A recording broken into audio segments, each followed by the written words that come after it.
Olá pessoal, vamos para a aula de ligação iônica.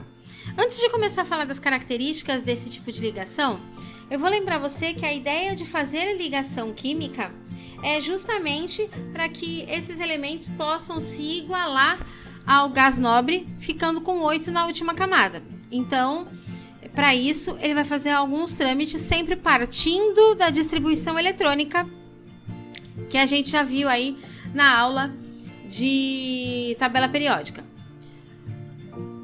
Então, eu vou começar a falar um pouquinho sobre as características dessa ligação iônica. Primeira coisa principal é que ele vai formar íons, né? Então, sempre vão ter lá cátions e ânions, porque ocorre uma transferência de elétrons.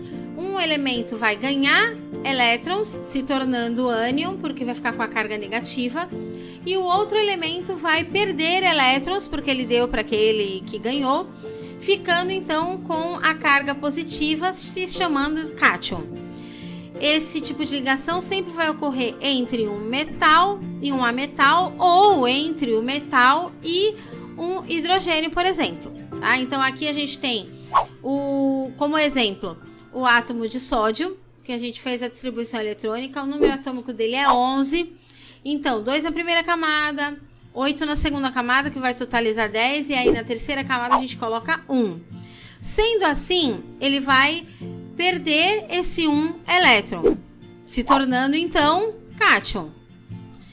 E o cloro, que é o número 17 na tabela periódica, então 2 na primeira camada, 8 na segunda camada, que totaliza 10, e 7 na última, precisando ganhar um elétron. Então, ele vai ganhar esse elétron do sódio, né? Então, por isso que ocorre uma transferência de elétrons, e ele vai ficar com a carga negativa, porque ele vai ter um elétron a mais.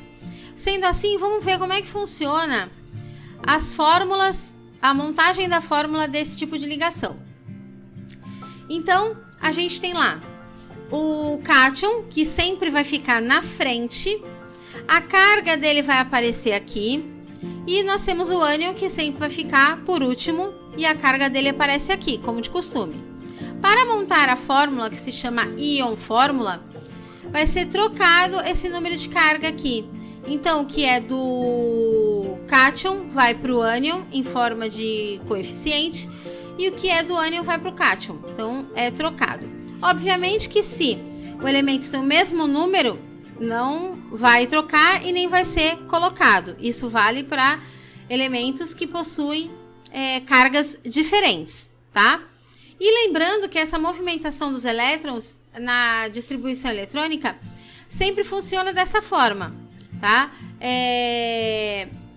Quando o elemento fica lá na última camada com 1 a 3 elétrons, ele tem a tendência de perder esses elétrons. Quando ele fica de 5 a 7, ele tem a tendência de ganhar elétrons. E se ele ficar com 4, ele vai ganhar ou vai perder. Vai depender de com quem ele está se ligando, tá bom? E aí, com isso, a gente tem, então, a nomenclatura desse tipo de ligação, que funciona da seguinte forma. Aqui a gente já tinha falado que o Na, ele fica na frente porque ele é um cátion, e o Cl fica atrás porque é um ânion. Isso no íon fórmula. Na nomenclatura já é diferente. O nosso ânion, ele vai vir para frente, tá? E a sua nomenclatura final vai mudar. Então, por exemplo, aqui a gente tem o cloro. Então, eu vou lá, vou colocar o cloro, que é o ânion, e a minha terminação final muda. Se ele não tiver oxigênio, que é o caso aqui, ele vai ficar com o final eto. Então, eu tiro lá geralmente a última vogal, junto cloro com eto, vai ficar cloreto. Se ele tivesse de 1 ou 2 oxigênios, ficaria ato, e se ele tivesse de 3 ou mais oxigênios, ficaria ito. Aí, depois você coloca D, e aí o nome do cátion, que no caso aqui é o sódio. Ficaria então cloreto de sódio. Vou dar um exemplo aqui para vocês entenderem melhor. Então vamos lá. Vamos começar. Eu falo que eu quero ligar o alumínio com o enxofre. O alumínio é um metal, o enxofre é um ametal. Na verdade, o alumínio é um semimetal, né? Então, vamos lá. A gente tem o número atômico 13, fiz a distribuição, 2, 8, 3. Então, ele vai ficar com 3 na última camada, logo ele vai perder 3 elétrons. Aqui o enxofre, número atômico 16. Aí ele fazendo a distribuição fica 2, 8, 6. Então, ele tem a tendência de ganhar 2 elétrons para poder ficar com 8 na última camada. Sendo assim, quem perde fica cátion, então vai ficar na frente. Quem ganha fica ânion, fica depois. Coloquei as cargas e vou trocar essas cargas de lugar. Do cátion vai para o ânion, do ânion vai para o cátion. Só que não como carga, e sim como número de elementos. Então, o íon fórmula fica desta forma, tá? Que seria, então, o do 2 do S vai para o alumínio e o 3 do alumínio vai para o enxofre, que é o S. Então, fica ao contrário.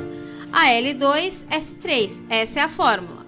Se eu tivesse que colocar a nomenclatura deste elemento, né? O S, ele é em latim, então ele é sulfur, né? Como não tem o oxigênio, aí ele ficaria, então, sulfeto de alumínio.